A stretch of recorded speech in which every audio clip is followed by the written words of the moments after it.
നമസ്കാരം. അങ്ങനെ chat with ഭക്തനിൽ എന്നോടൊപ്പം ഉള്ളത് നമ്മുടെ ശിവൻകുട്ടി സാറാണ്. നമ്മുടെ പൊതുവിദ്യാഭ്യാസ വകുപ്പ് മന്ത്രി, ഒപ്പം തൊഴിൽ വകുപ്പും അദ്ദേഹത്തിന്റെ കീഴിലാണ്. അപ്പോൾ ഇപ്പം നമുക്ക് രണ്ട് വിദ്യാഭ്യാസ മന്ത്രിമാരുണ്ട് ശരിക്കും അല്ലേ? അതെ. പൊതുവിദ്യാഭ്യാസ വകുപ്പ് അതിൽ 12ാം ക്ലാസ് വരെയും, അതെ. അതിനുശേഷം ഉന്നത വിദ്യാഭ്യാസ വകുപ്പ് മറ്റൊന്നും. അതെ. ഓക്കെ. തൊഴിൽ വകുപ്പിന്റെ കീഴിൽ IT എല്ലാം തൊഴിൽ വകുപ്പിന്റെ കീഴിലാണ്. ഓക്കെ. അത് ശരി. ITI പിന്നെ നമ്മുടെ നൈപുണ്യ വികസനം അതാണല്ലോ ഇതിപ്പോ ലീഡ് ചെയ്ത് നിൽക്കുന്ന സംഭവം. അത് നമ്മുടെ വകുപ്പിന്റെ കീഴിലാണ്. അതെ.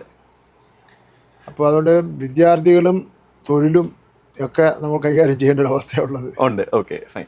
സാറ് ശരിക്കും ഞാൻ മനസ്സിലാക്കിയത് സാർ LLB ബിരുദധാരിയാണ് അല്ലേ? ബിരുദധാരിയല്ല, LLB കംപ്ലീറ്റഡ്. LLB കഴിഞ്ഞ ആളാണ്.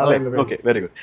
ഇപ്പോഴത്തെ ഒരു റീസെന്റ് ആയിട്ട് ഇപ്പൊ നമുക്ക് തുടങ്ങുകയാണെങ്കിൽ ഇപ്പൊ ഇന്നലെയും മിനിഞ്ഞാന്നൊക്കെ ആയിട്ട് വാർത്തകൾ നിറഞ്ഞിരിക്കുന്ന ഒരു സംഭവം, ഒരു മുകേഷം നായർ എന്ന് പറഞ്ഞൊരു ഒരു വ്ളോഗർ ഒരു സ്കൂളില് അദ്ദേഹം ഒരു പോക്സോ കേസിൽ പ്രതിയാണെന്ന് പറയുന്ന ഒരു ആളാണ്. അപ്പൊ അദ്ദേഹം ഒരു സ്കൂളിൽ പോയി. അപ്പൊ അതിനെതിരെ കുറച്ച് വിമർശനങ്ങൾ ഉണ്ടായപ്പോഴത്തേക്കിനും വിദ്യാഭ്യാസ വകുപ്പ് അതിന്റെ ഒരു എക്സ്പ്ലനേഷൻ ചോദിച്ചു എന്ന് പറഞ്ഞൊരു വാർത്ത കണ്ടിരുന്നു. അപ്പൊ അതിന് താഴെ നമുക്ക് ജനം കുറെ ആളുകൾ പറയുന്നത് നിയമസഭയില് കയ്യാങ്കളി കാണിച്ച മന്ത്രിയാണ് ഇത് ചോദിക്കുന്നതെന്നുള്ളതാണ്. ശരിക്കും എന്താണ് സാറിന് അതിനോട് പറയാനുള്ളത്? അല്ല, ഇതില് പിന്നെ നമ്മൾ ജൂൺ മാസം 2-ാം തീയതി പ്രവേശനോത്സവത്തിന്റെ ദിനമായിരുന്നു. കേരളത്തിൽ ആകെ എല്ലാ നിലയിലും അതൊരു പ്രവേശനോത്സവം തന്നെയായിരുന്നു. ഞാൻ ആലപ്പുഴയായിരുന്നു. 5000-ഓളം വരുന്ന കുട്ടികൾ പങ്കെടുത്തു. മുഖ്യമന്ത്രി ഉണ്ടായിരുന്നു.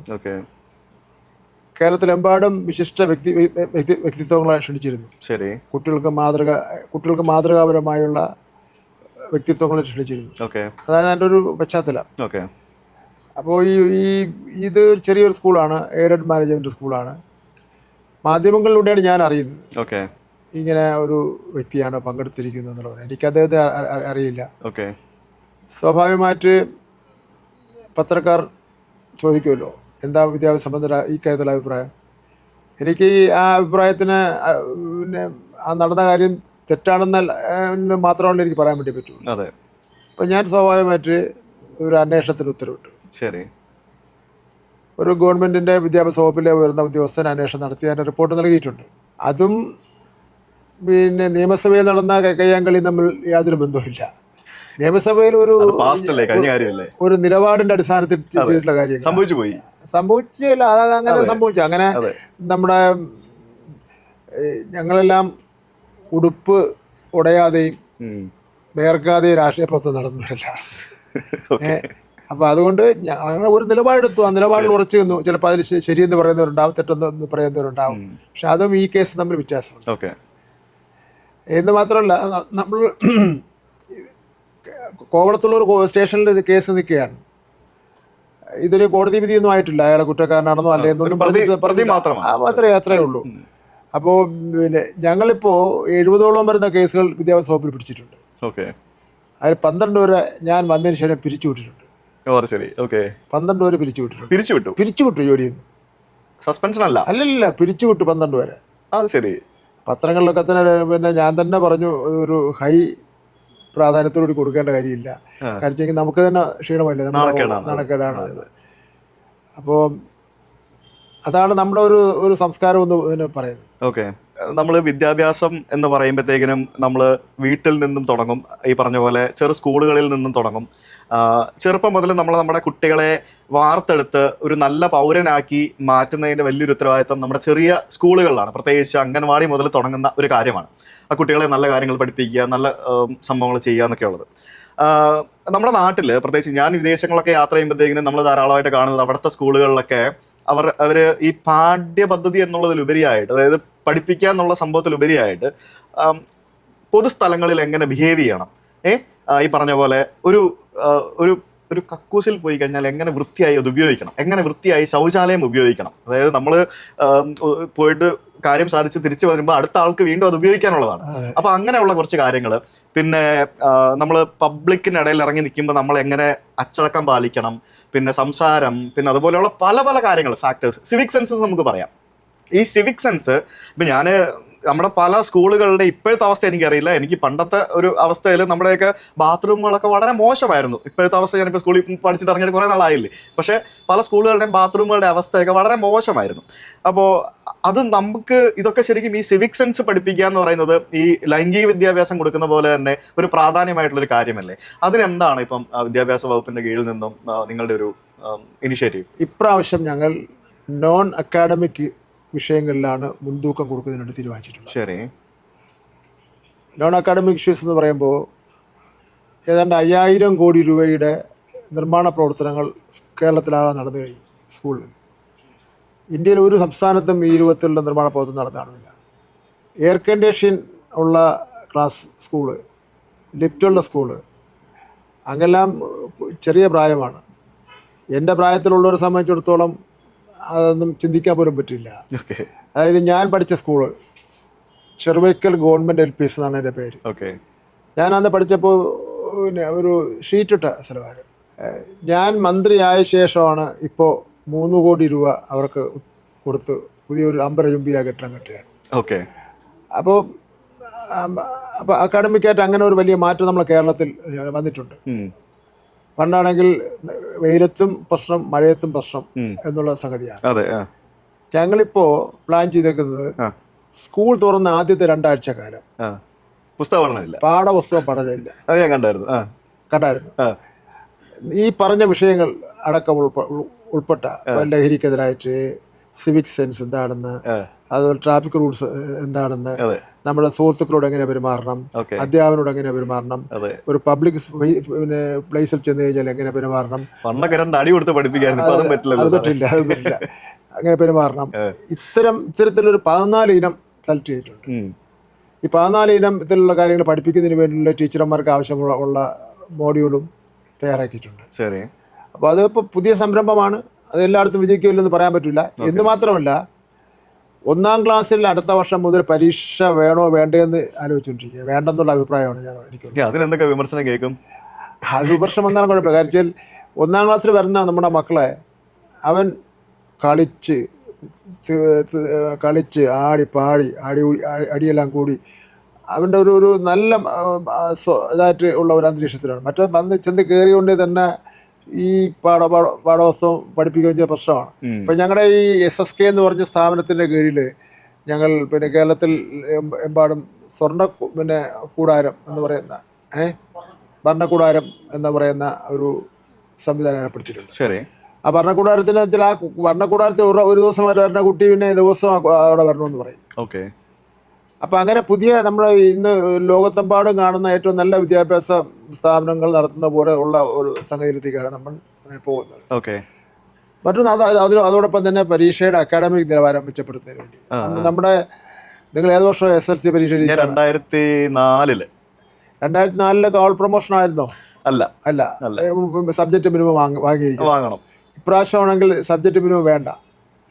അതായത് ഇപ്പോൾ 50% ക്വസ്റ്റ്യൻ 20% മാർക്ക് സാറിന് കൊടുക്കാം, കുട്ടിയുടെ നിരന്തര മൂല്യനിർണ്ണയത്തിന്റെ ഭാഗമായി. പിന്നെ ആ കുട്ടി പരീക്ഷ എഴുതേണ്ടത് വെറും 5 മാർക്കിന്, 100-നാണെങ്കിൽ 10 മാർക്കിന്.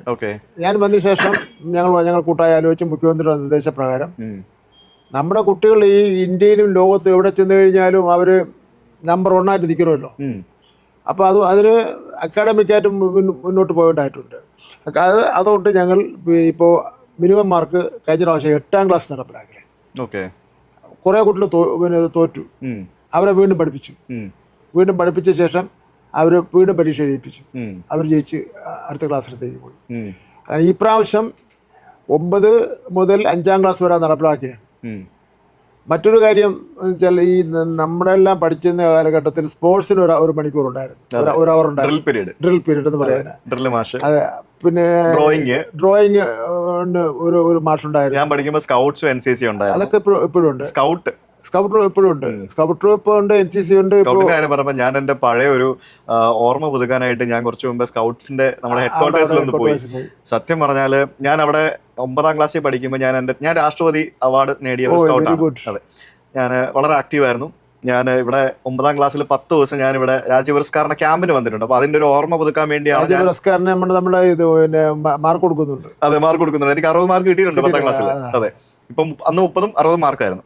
അപ്പൊ ഞാൻ ആ ക്യാമ്പിന് ഞാൻ ഇവിടെ വന്ന് 10 ദിവസം താമസിച്ചിട്ടുണ്ട് മസ്കറ്റ് റോഡിന്റെ പറയില്ല. അപ്പൊ ഞാൻ അവിടെ മസ്കറ്റ് റോഡിലാണ് താമസിച്ചത്. അപ്പൊ ഞാൻ അങ്ങോട്ടേക്കൊന്ന് പോയപ്പോഴത്തേക്കും അവിടെയൊക്കെ കാട് പിടിച്ച് കിടക്കുന്നു. ഓഫീസിൽ കയറിയപ്പോഴത്തേക്കിനും ശരിക്കും നമ്മളൊരു വില്ലേജ് ഓഫീസിലൊക്കെ കയറി പോകുമ്പോൾ ഒരു ഫീല്, അവിടെയുള്ള ആൾക്കാർക്ക് ഞാനൊന്ന് അകത്ത് കയറി സംസാരിക്കാൻ പോയപ്പോഴത്തേക്കിനും ഒരു താല്പര്യം ഇല്ലാത്ത പോലെ സംസാരിക്കുന്നു. സത്യം പറഞ്ഞാൽ എനിക്ക് ഭയങ്കര വിഷമം തോന്നി, മനസ്സിന് ഭയങ്കര വിഷമം തോന്നി. കാരണം ഞാൻ എന്റെ ഒരു ഓർമ്മ പുതുക്കാൻ വേണ്ടി പോയതാണ്. എന്റെ കീഴിലാണ്, ഞാനാണ് എന്റെ പ്രസിഡന്റ്. അതിപ്പം ഭയങ്കര മോശം അവസ്ഥ കിടക്കുന്ന കണ്ടപ്പോഴത്തേക്കിനും ഞാൻ ഓർക്കുമായിരുന്നു, ഞാനൊക്കെ പഠിക്കുമ്പോൾ സ്കൗട്ട്സ് ആൻഡ് ഗൈഡ്സ് ഭയങ്കര ആക്റ്റീവ് ആയിരുന്നു. ഈ ആഴ്ച അവിടെ സന്ദർശിക്കാം. അത് ഭയങ്കരമായിട്ട് വിഷമം ഉണ്ടാക്കി എനിക്ക്. ഞാനൊരു സ്കൗട്ട് ആയതുകൊണ്ട് എനിക്ക് പറയണമെന്ന് തോന്നി. എത്രയും നന്നായി. അത് പിന്നെ അങ്ങനെ നമ്മൾ നോൺ അക്കാഡമിക് പിന്നെ വിഷയങ്ങൾക്ക് സമയം കൊടുക്കുകയാണ്. പിന്നെ യഥാർത്ഥത്തിൽ നമ്മുടെ കുട്ടികൾ നമ്മളൊരു ഫംഗ്ഷനിൽ ചെന്നാൽ നമ്മളൊക്കെ ചിലപ്പോൾ പിന്നെ ശ്രദ്ധിക്കാതെയൊക്കെ ഇരിക്കും. പൊതുവിൽ ഒരു 90% കുട്ടികളും മൊബൈലിൽ കളിച്ചുകൊണ്ടിരിക്കുന്ന കാണാൻ പറ്റും. മൊബൈലവൻ തട്ടി മൊബൈലിൽ ഇരിക്കുക. മൊബൈലിൻ്റെ ഉപയോഗം നമ്മൾ പഠിപ്പിക്കുന്നുണ്ട്. അത് നല്ല കാര്യങ്ങൾക്ക് ഉപയോഗിക്കാം, മോശ കാര്യങ്ങൾക്കും അത് ഉപയോഗിക്കാമെന്ന് കുട്ടികളെ പഠിപ്പിക്കുന്നുണ്ട്. മറ്റൊരു കാര്യം, ഈ ഫോൺ തന്നെ നമ്മൾ സ്കൂളിൽ കൊണ്ടുവരാൻ പാടില്ല എന്നുള്ള അഭിപ്രായമാണ് ഞങ്ങൾക്ക് പൊതുവിലുള്ളത്. ഇപ്പം എങ്ങനെയാണ് റൂൾസ്? കൊണ്ടുവരാൻ പറ്റില്ല എന്നുള്ളത് തന്നെയാണ്. പക്ഷേ സ്ട്രിക്റ്റ് ആയിട്ട് നടപ്പിലാക്കുന്നില്ല. അതായത് ഇപ്പോൾ അങ്ങനെ ഒരു മൊബൈൽ ഫോൺ പിടിച്ചാൽ പിന്നെ അധ്യാപനം വിളിച്ചാൽ, അല്ലെ രക്ഷകർത്താവിനെ വിളിച്ചാൽ അവർ അധ്യാപനോട് തട്ടിക്കയറും. ശരിക്കും എനിക്ക് അതിനകത്ത് മറ്റൊരു വേർഷൻ ഞാൻ ചോദിച്ചോട്ടെ. ഇപ്പൊ ഇന്നത്തെ കാലത്ത് പ്രത്യേകിച്ച് മാതാപിതാക്കൾക്കും ഒരു സേഫ്റ്റിയാണ് കുട്ടിയുടെ ഒരു ഫോൺ ഉണ്ടെങ്കിൽ. കാരണം ഇവൻ എന്തെങ്കിലും ഉണ്ടെന്ന് വിളിക്കാമല്ലോ അത്യാവശ്യം. അതിന് പകരമായിട്ട്, ഇത് റിസ്ട്രിക്ട് ചെയ്യുന്നതിന് പകരമായിട്ട് നമുക്ക് ഇത് എങ്ങനെ ഏത് രീതിയിൽ കൃത്യമായിട്ട് സ്കൂളുകളിൽ ഉപയോഗിക്കണം എന്നുള്ള ഒരു അവയർനെസ് കൊടുത്ത് നമുക്ക് സ്ട്രിക്റ്റ് ആക്കാൻ പറ്റില്ലേ? അത് അങ്ങനെ തന്നെ ആലോചിക്കണം. കാര്യം വെച്ചാൽ രാവിലെ വീട്ടിൽ നിന്ന് ഇറങ്ങുമ്പോൾ ഇപ്പൊ നമ്മൾ കുടുംബങ്ങളാണ്, 1-2 കുട്ടികൾ മാത്രമേ ഉണ്ടാവുകയുള്ളൂ. രാവിലെ വീട്ടിൽ നിന്ന് ഇറങ്ങിക്കഴിഞ്ഞാൽ അവനെ പിന്നെ നയിക്കുന്നത് അമ്മയിലിരിക്കുന്ന ഈ ഫോണാണ്, അല്ലെ അച്ഛനിരിക്കുന്ന ഫോണാണ്. എവിടെയാണ്? ക്ലാസ്സിലാണ്. കുട്ടികൾ കള്ളവും പറയും, ചിലപ്പം ട്യൂഷൻ സെന്ററിലാണോ. ഇനി അച്ഛനും അമ്മയ്ക്ക് ഈ കുട്ടികളുടെ ഫോണിന്റെ ലൊക്കേഷൻ ഉപയോഗിച്ച് ട്രാക്ക് ചെയ്യുകയും ചെയ്യാം സംവിധാനമുണ്ട്. അതുകൊണ്ട് പക്ഷേ ഇത് പ്രശ്നം എന്ന് വെച്ചാൽ, ഇത് വേറെ ഒരു ന്യൂനപക്ഷമാണെങ്കിൽ തന്നെ ഈ കുട്ടികളുടെ നമ്പർ വാങ്ങി അത് മിസ്യൂസ് ചെയ്യുന്നുണ്ട്. ഇപ്പൊ യൂണിഫോം തന്നെ നമ്മൾ കൊടുക്കണം. എന്തുകൊണ്ടാണ്? ഇപ്പൊ കൈത്തറി യൂണിഫോമിനെ പറ്റി കണ്ടു. അതെന്താണ് സംഭവം? ഇല്ല, കൈത്തറി യൂണിഫോം പിന്നെ കൊടുക്കുന്നുണ്ട്. എല്ലാ കുട്ടികളും കൊടുക്കുന്നുണ്ട്. ഗവൺമെന്റ് സ്കൂളുകളിലാണോ?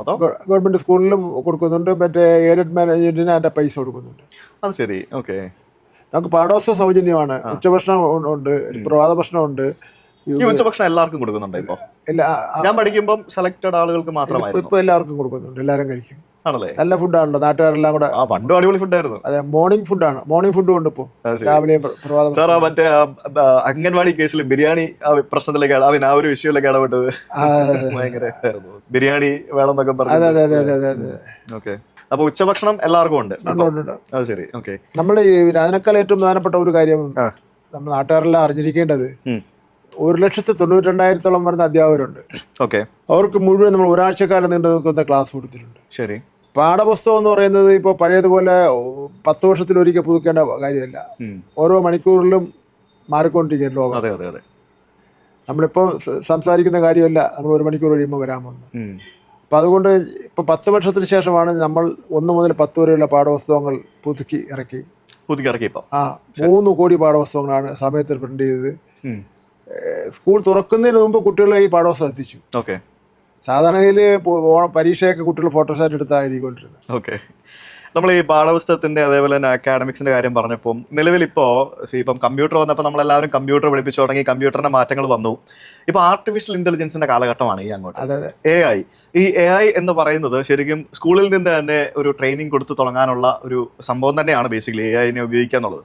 അപ്പോൾ ഈ സ്കൂൾ തലത്തിൽ ഈ ആർട്ടിഫിഷ്യൽ ഇന്റലിജൻസിന്റെ ടോപ്പിക്കുകൾ പാഠ്യപദ്ധതിയിൽ ഉൾപ്പെടുത്താനോ അല്ലെങ്കിൽ ഈ കമ്പ്യൂട്ടർ പഠിപ്പിക്കുന്ന ഒരു ടോപ്പിക്കിനകത്ത് AI ഉൾപ്പെടുത്താനോ എന്തെങ്കിലും പദ്ധതികളുണ്ടോ? നമുക്ക് നമ്മുടെ മുഴുവൻ അധ്യാപകർക്കും ആർട്ടിഫിഷ്യൽ ഇന്റലിജൻസിന്റെ പിന്നെ നടത്തിപ്പിനെ സംബന്ധിച്ചിടത്തോളം പ്രാഥമിക ക്ലാസ് കൊടുത്തിട്ടുണ്ട്. ശരി. അത് ഇന്ത്യയിൽ വേറെ ഒരു അത്രയും എല്ലാ ടീച്ചർമാരും കൊടുത്തു കാണില്ല. രണ്ടാമത്തെ കാര്യം, പിന്നെ ഇപ്പോൾ 45,000 ക്ലാസ് റൂമുകൾ സ്മാർട്ട് ക്ലാസ് റൂംസാണ്. 45,000 എല്ലാ സ്കൂളിലും ഉണ്ട്. എല്ലാ സ്കൂളിലും ഉണ്ട്. പിന്നെ നമുക്ക് പിന്നെ കുട്ടികളുടെ ഞങ്ങളുടെ ശാസ്ത്രോത്സവം എന്ന് പറയുമ്പോൾ വലിയ ഒരു ശാസ്ത്രോത്സവത്തിലാണ്. അതിൽ ഒരുവിധം പിന്നെ അവർ നിർമ്മിക്കുന്ന പുത്തൻ കാര്യങ്ങൾ എന്ന് പറഞ്ഞാൽ അത് ഏതെങ്കിലും മൾട്ടിനാഷണൽ കമ്പനിക്കാർ വന്ന് കണ്ടാൽ അവർ അത് എടുത്തുകൊണ്ട് കാണാലോ. അതെ. അപ്പോൾ നല്ല ഉഗ്രൻ കണ്ടുപിടുത്തങ്ങളാണ് കുട്ടികളുടെ ഭാഗത്ത് ഉണ്ടാവുന്നത്. കുട്ടികളാകെ മാറി ശരിക്കും, ഭയങ്കര മാറ്റമാണ്. ഇപ്പൊ എന്റെ മകന് 4 വയസ്സാണുള്ളത്. അവന് അക്ഷരം പോലും വായിച്ചു പഠിച്ചിട്ടില്ല. പക്ഷേ ഒരു മൊബൈൽ എടുത്ത് കൈ കൊടുത്തു കഴിഞ്ഞാൽ അത് ഉപയോഗിക്കാനും അത് മാറ്റി അവന് വേണ്ട സാധനങ്ങൾ അതിൽ നിന്ന് എടുക്കാനും യൂട്യൂബ് എടുക്കാനും വീഡിയോ കാണാനൊക്കെ തന്നെ അറിയാം. നമുക്ക് ലൈക്ക് ഇത് അക്ഷരം പോലും വായിക്കാതെ അവരത് കണ്ടു പഠിക്കുകയാണല്ലോ ഓരോ കാര്യങ്ങൾ. എനിക്ക് വേറെ കാര്യം ചോദിക്കാനുള്ളത്, നമ്മൾ ഇപ്പം ഈ ചൂരൽമലയിലെ ഒരു ദുരന്തം ഉണ്ടായപ്പോൾ നമ്മുടെ സ്കൂള് മുഴുവനായിട്ട് തകർന്നു പോയിരുന്നു. അപ്പൊ അതുപോലെയുള്ള ദുരന്ത ബാധിത മേഖലകളിൽ അല്ലെങ്കിൽ അതുപോലെയുള്ള ഡെലിക്കേറ്റ് ആയിട്ടുള്ള സ്ഥലങ്ങളിൽ ചില സ്കൂളുകളുണ്ട്. പിന്നെ പഴയ ബിൽഡിങ്ങുകൾ ഇപ്പോഴും പലതും ചില സ്ഥലങ്ങളിലൊക്കെ ഉണ്ട് പഴയ ബിൽഡിങ്ങുകൾ. അതായത് ഈ കെട്ടിടങ്ങളുടെ സുരക്ഷാ മാനദണ്ഡങ്ങളെ പറ്റി സർക്കാർ എങ്ങനെയാണ് ചിന്തിച്ചിരിക്കുന്നത്? ഒരു സേഫ്റ്റി മാനുവൽ തന്നെ ഉണ്ട്. ഓക്കെ. അത് ഇപ്പോൾ സ്കൂൾ തുറക്കുന്നതിന് മുമ്പ് ഫിറ്റ്നസ് സർട്ടിഫിക്കറ്റ് വാങ്ങിയിരിക്കണം. പ്രൈവറ്റ് സ്കൂളുകൾക്കും എല്ലാം കമ്പൽസറിയാണ്. അത് ലോക്കൽ ബോഡീസോ അല്ലെങ്കിൽ ലോക്കൽ ബോഡീസോ എല്ലാം വാങ്ങിയിരിക്കണം. അതെല്ലാം കമ്പൽസറി തന്നെയാണ്. അപ്പൊ അത് സാധാരണഗതിയിൽ ഇത്രയും വലിയ മഴയും പിന്നെ കാറ്റും ഉണ്ടെങ്കിൽ പണ്ടെല്ലാം ആദ്യം പിന്നെ എടുത്തോണ്ട് പോകുന്നത് നമ്മുടെ റൂഫാണ്. പിന്നെ ഇതിൽ വേറൊരു കാര്യം, കുട്ടികളുടെ പിന്നെ അക്കാഡമിക് കാര്യങ്ങളിൽ അധ്യാപകർ കുറച്ചുകൂടെ ശ്രദ്ധിക്കേണ്ടതായിട്ടുണ്ട്. അധ്യാപകരുടെ മുഖ്യമന്ത്രിയുടെ അഭിപ്രായം, സ്കൂളിൽ കുട്ടികൾ വന്നു കഴിഞ്ഞാൽ ആ കുട്ടി ഏത് ടീച്ചറാണോ പഠിപ്പിക്കുന്നത് ആ ടീച്ചറിൻ്റെ മകനോ മകളോ പോലെ കണ്ടുകൊണ്ടായിരിക്കണം പഠിപ്പിക്കേണ്ടത്. ഒരു കുട്ടി വീട്ടിൽ നിന്ന് ഒരു ദിവസം ക്ലാസ്സിൽ വന്നില്ലെങ്കിൽ നമ്മൾ അന്വേഷിച്ച് പോകണം എന്തുകൊണ്ടാണ് കുട്ടി വരുന്നില്ല. ഒരു കുട്ടി ക്ലാസ്സിൽ വരുന്ന അവസരത്തിൽ അവൻ്റെ മൂഡ് ശരിയല്ല, ഇന്നലെ കണ്ടവരല്ല അവൻ ആണെങ്കിൽ അവൻ്റെ വീട്ടിലുള്ള പ്രശ്നങ്ങളുടെ അടിസ്ഥാനത്തിലായിരിക്കും വന്നിട്ടുള്ളത്. കൊച്ചു കുട്ടികളാണല്ലോ, എന്തുകൊണ്ടാണെന്നുള്ളവരെന്നോ കുട്ടിയെ മനസ്സിലാക്കണം. അപ്പോൾ ഇതെല്ലാം നമ്മുടെ അധ്യാപകർക്കും വരേണ്ട മാറ്റമാണ്. ഇപ്പോൾ ഒരു മാറ്റം എന്ന് പറഞ്ഞാൽ നമുക്ക് വിശ്വസിക്കാൻ പറ്റില്ല. നിങ്ങൾ 4ാം ക്ലാസ്സിലോ 5ാം ക്ലാസ്സിലോ പഠിക്കുമ്പോൾ മന്ത്രിയെ ഫോൺ ചെയ്യാൻ വേണ്ടി നിങ്ങൾക്ക് പറ്റും. എനിക്ക് വരുന്ന പിന്നെ പേര് രജിസ്റ്റർ ചെയ്യാത്ത നമ്പർ മുഴുവൻ ആ കുട്ടികൾ വിളിക്കുന്ന നമ്പറാണ്. ഞാൻ ഇപ്പോൾ അതുകൊണ്ട് കുറച്ചൊക്കെ എടുക്കാറുള്ളൂ, കുറച്ചെടുക്കണമല്ലോ. എന്തായിരിക്കും പൊതുവെ വിളിച്ച് കംപ്ലൈന്റ് പറയുന്നത്? ഇപ്പം ടീച്ചർ അടിച്ചതൊക്കെ പറയും അല്ലേ? ടീച്ചർ വഴക്കുറെന്നൊക്കെ പറയും. അല്ല, അതിപ്പം അവർക്ക് അറിയേണ്ട, ഇപ്പം സ്കൂൾ മഴ സമയത്ത് സ്കൂൾ തുറക്കുമോ, അവധി കിട്ടുമോ? 2 പിന്നെ ജയിക്കാൻ വേണ്ടി മറ്റുള്ള മാർക്ക് കൂട്ടിയിടാൻ പറ്റുമോ? അത് ശരിയാ. പിന്നെ അഡ്മിഷൻ ഞാൻ വാങ്ങിച്ചു തരാൻ പറ്റുമോ? ഇങ്ങനെയൊക്കെയുള്ള പല പിന്നെ സംശയങ്ങളും അതിൽ അമ്മമാരും അടുത്ത് നിൽക്കുന്നതായിട്ട് എനിക്ക് തോന്നുന്നുണ്ട്. ചില കുട്ടികളുടെ കൊച്ചു കുട്ടികളുടെ അമ്മമാരെ നിന്ന് ട്യൂഷൻ എടുക്കുന്ന പോലെ തോന്നുന്നുണ്ട്. അപ്പോൾ കുട്ടികൾ വിളിച്ച് ചോദിക്കാറുണ്ട്, കത്തെഴുതാറുണ്ട്. കുറച്ചുകൂടെ അവർ സ്വന്തമായിട്ട് നിൽക്കാനുള്ള ധൈര്യം എനിക്കുണ്ടെന്നുള്ളൊരു തോന്നൽ കുട്ടികൾക്ക് ഉണ്ടാവുന്നുണ്ട്. എനിക്ക് വേറൊരു കാര്യം പറയാനുള്ളത്, എൻ്റെ ഒരു കാഴ്ചപ്പാട്, ഞാൻ പഠിച്ച് വളർന്നത്, ഞാൻ 10ാം ക്ലാസ് വരെ പഠിച്ചത് ഒരു ബോയ്സ് സ്കൂളിലാണ്, ഒരു എയ്ഡഡ് ബോയ്സ് സ്കൂളിലാണ് പഠിച്ചത്. ഞാൻ 7ാം ക്ലാസ്സിൽ പഠിക്കുമ്പോഴാണ് അവിടെ +2 ആരംഭിക്കുന്നത്. അപ്പം സ്വാഭാവികമായിട്ടും അവിടെ മിക്സഡ് ആവും, അതായത് +2-ന് ആണുങ്ങളും പെണ്ണുങ്ങളും വരും. അപ്പോൾ ഈ സമയത്ത് സ്കൂളിൽ പെൺകുട്ടികൾ വരുമ്പോഴത്തേക്കിനും 7ാം ക്ലാസ്സിലും 8ാം ക്ലാസ്സിലും പഠിക്കുന്ന ഞങ്ങൾക്ക് ഭയങ്കര കൗതുകമായിരുന്നു. കാരണം എനിക്ക് ഒരു സഹോദരിയില്ല, എനിക്ക് അനിയൻ മാത്രമാണുള്ളത്, എനിക്കൊരു സഹോദരിയില്ല. അപ്പോൾ എനിക്ക് ശരിക്കും +2-ന് ഞാൻ 10ാം ക്ലാസ് കഴിഞ്ഞ് +2-ന് ചെന്നപ്പോഴത്തേക്കിനും പെട്ടെന്ന് ക്ലാസ്സിൽ പെൺകുട്ടികൾ സഹപാഠികളായിട്ട് വന്നപ്പോഴത്തേക്കിനും എനിക്ക് മാത്രമല്ല പല ആളുകൾക്കും ഉണ്ടാകുന്ന പോലെ ഒരു പ്രശ്നങ്ങളും ഈ പറഞ്ഞ പോലെ അവരോട് സംസാരിക്കാനുള്ള മടിയോ അല്ലെങ്കിൽ അത്തരത്തിലുള്ള സംഭവങ്ങളൊക്കെ ഉണ്ടാവാറുണ്ട്. ശരിക്കും ഗേൾസ് സ്കൂളിൽ നിന്നും വരുന്ന കുട്ടികൾക്കും ഇതേപോലെ ഉണ്ടാവാറുണ്ട്. ശരിക്കും ഈ ഗേൾസ് സ്കൂൾ ബോയ്സ് സ്കൂൾ എന്നുള്ളൊരു കാഴ്ചപ്പാട് വേണോ? നമുക്ക് എല്ലാം മിക്സഡ് സ്കൂൾ ആക്കുന്നതിൽ എന്തെങ്കിലും പ്രായോഗിക ബുദ്ധിമുട്ടുകളുണ്ടോ? അല്ല, ഇപ്പോൾ ഞാൻ മന്ത്രിയായി വന്നതിന് ശേഷം ഏതാണ്ട് 75ഓളം വരുന്ന സ്കൂളുകളും മിക്സഡ് സ്കൂളാക്കി. അതിനെന്തെങ്കിലും ഒബ്ജക്ഷൻസ് വരുന്നുണ്ടോ? ഒരു ഒബ്ജക്ഷൻ വരുന്നില്ല. അതിന് കുറച്ച് നടപടിക്രമമുണ്ട്. ഒന്ന്, അവിടുത്തെ PTA തീരുമാനിക്കണം. ശരി. ലോക്കൽ ബോഡി, പഞ്ചായത്തോ കോർപ്പറേഷൻ്റെ അവർ തീരുമാനിക്കണം. അവിടുത്തെ സ്ഥലം MLA സമ്മതിക്കണം.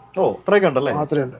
ഇത്രയും പേരുടെ പ്രോസസ്സുമായിട്ട് വന്നു കഴിഞ്ഞാൽ മന്ത്രിയുടെ ഉത്തരവിൻ്റെ അടിസ്ഥാനത്തിൽ ഉത്തരവിറങ്ങും. അപ്പൊ അവിടെ നിന്ന് താഴേക്കടയിൽ ഇതിന്റെ എത്രയും വരണം, ഇത് നടക്കണം. അതായത് മന്ത്രിക്കോ വകുപ്പിനോ തീരുമാനിക്കാൻ പറ്റില്ല. വകുപ്പിനോ തീരുമാനിക്കാൻ പറ്റില്ല. വകുപ്പിന് വേണമെങ്കിൽ ഒരു ഓർഡർ വേണമെങ്കിൽ ഇറക്കാം. പക്ഷെ എന്നാലും ഒരു പ്രശ്നമില്ലാതിരിക്കണമെങ്കിൽ അവരുടെ ആവശ്യമായിട്ട് വരണമല്ലോ.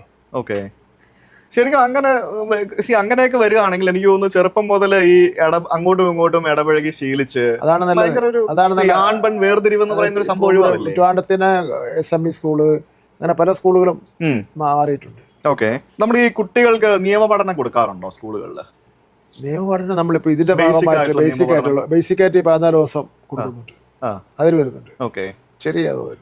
കാരണം ഈ നിയമം അറിയില്ല എന്നുള്ളത് ഒരു എക്സ്ക്യൂസ് ആയിട്ട് കോടതി പോലും പറയാത്തൊരു കാര്യം. അവർക്ക് നിയമം, പോസ്കോ നിയമം പറയുന്നുണ്ട്, ട്രാഫിക് റൂൾസ് പിന്നെ പറയുന്നുണ്ട്, ക്രിമിനൽ ലാസ് ഇവിടെ പഠിപ്പിക്കുന്നുണ്ട് ചെറിയ തോതിൽ. അവർക്ക് അറിയേണ്ട നിയമങ്ങളുണ്ടല്ലോ, അവരുടെ റൈറ്റ്സ് ഉണ്ടല്ലോ അല്ലെ? അതായത് എനിക്ക് എന്തെങ്കിലും ബുദ്ധിമുട്ടുകൾ ഉണ്ടായാൽ ഞാൻ എങ്ങനെ എവിടെ പരാതിപ്പെടണം, ഏത് രീതിയിൽ ചെയ്യണം, അത് ആരെയും ഭയക്കാൻ പാടില്ല എന്നൊക്കെയുള്ള കുറെ കാര്യങ്ങൾ ഈ സ്കൂളുകളിലെ ഇപ്പോഴത്തെ. ഞാൻ പറയാം, ഇത് ഈ പോക്സോയുടെ കാര്യം നമ്മൾ പറഞ്ഞല്ലോ, യഥാർത്ഥത്തിൽ ആ കുട്ടികൾക്ക് ആർക്കും അറിയില്ലല്ലോ, എന്താണെന്ന് അറിയില്ല. കുറെ ദിവസങ്ങൾ കഴിഞ്ഞിട്ടാണല്ലോ കുട്ടിക്കൊരു മാനസികമായി അവന്റെ ബുദ്ധിമുട്ടുകൾ വരുന്നത്. അതേ സമയത്ത് ആ കുട്ടിയോട് നമ്മൾ പറയാണ്, ഇപ്പൊ നമ്മുടെ വിദേശത്തൊക്കെ പഠിപ്പിക്കുന്നതിൽ ഒരു പ്രധാനപ്പെട്ട കൊച്ചുകുട്ടികളെ പഠിപ്പിക്കുന്നത് ഡോണ്ട് ടച്ച്. അതെ, ശരീരത്തിൽ തൊടാൻ വന്നു കഴിഞ്ഞാൽ പറയാൻ പഠിപ്പിക്കും. അതേപോലുള്ള കാര്യങ്ങൾ നമ്മൾ കുട്ടികൾ പറഞ്ഞു കൊടുത്താൽ എങ്ങനെ വേണോ അവനെ തിരിച്ചു കൊണ്ടുവരാം. ഇപ്പം നമ്മുടെ പ്രശ്നമെന്ന് വെച്ചാൽ ഈ സാമൂഹികപരമായി സാമ്പത്തികമായി പിന്നോക്കം നിൽക്കുന്ന ഒരുപാട് ജനവിഭാഗമുണ്ട്. അവിടെയൊക്കെ പ്രയാസമായിരിക്കും. പക്ഷേ ഇപ്രാവശ്യം നിങ്ങൾ മനസ്സിലാക്കണം, പട്ടികജാതി പട്ടികവർഗ വിഭാഗത്തിൽപ്പെട്ട ആൾക്കാരുടെ SLC റിസൾട്ട് 98%. അവിടെ പ്രത്യേക ശ്രദ്ധ കൊടുത്ത് നമ്മൾ പഠിപ്പിച്ചുകൊണ്ടാണ്. മനസ്സിലായി. അപ്പം നമ്മളെ സമൂഹത്തിൽ അങ്ങനെയുള്ള വിഭാഗത്തെ നമുക്ക് ഉയർത്തിക്കൊണ്ടുവരേണ്ടതായിട്ടുണ്ട്. ശരിയാണ്. അതേപോലെ നമ്മൾ മറക്കാൻ പാടില്ലാത്ത മറ്റൊരു വിഭാഗമാണ് സ്പെഷ്യൽ കിഡ്സ് ആയിട്ടുള്ള ആളുകൾ. സ്പെഷ്യൽ കിഡ്സ് ശരിക്കും നമ്മുടെ ഇപ്പോഴത്തെ ഒരു സമൂഹത്തിൽ ഈ ഓട്ടിസ്റ്റിക് ആയിട്ടുള്ള കുട്ടികൾ ധാരാളമായിട്ട് കൂടി വരുന്നു. ധാരാളം കുട്ടികളുണ്ട്. പല സ്ഥലത്തും ഇവർക്ക് വേണ്ട ട്രീറ്റ്മെന്റുകൾ അല്ലെങ്കിൽ ഇവർക്ക് വേണ്ട ഒരു കെയർ അല്ലെങ്കിൽ ഇവർക്ക് വേണ്ട പല സംഭവങ്ങളും കിട്ടണില്ല. ഇനി പ്രൈവറ്റ് ഇതിൽ പോവുകയാണെങ്കിൽ അത് ഭയങ്കര എക്സ്പെൻസീവ് ആണ്. എല്ലാവർക്കും ചിലപ്പോൾ അത് താങ്ങാൻ പറ്റുന്ന വരില്ല. ഈ കുട്ടികൾക്ക് ചെറുപ്പം മുതൽ ഒരു ബേസിക് ട്രെയിനിങ് കൊടുത്തു വന്നാൽ ഇവർക്ക് കുറേയൊക്കെ കാര്യങ്ങൾ അച്ഛൻ്റെ അമ്മയുടെയോ മറ്റൊരാളുടെയോ സഹായമില്ലാതെ ചെയ്യാൻ പറ്റുന്ന സംഭവമാണ്. എല്ലാ ജില്ലകളിലും ഇതുപോലെയുള്ള എന്തെങ്കിലുമൊക്കെ സംഭവങ്ങൾ സ്പെഷ്യൽ സ്കൂളുകളുണ്ട്. എല്ലാം നല്ല പറഞ്ഞാൽ ഞാൻ പോയിട്ടുമുണ്ട്. ഇതുപോലെ ഈ ഓട്ടിസ്റ്റിക് ആയിട്ടുള്ള കുട്ടികൾക്ക് വേണ്ടി സർക്കാരിന്റെ ഭാഗത്തുനിന്ന് എന്തെങ്കിലും നേതൃത്വത്തിൽ കുറച്ച് സ്കൂളുണ്ട്.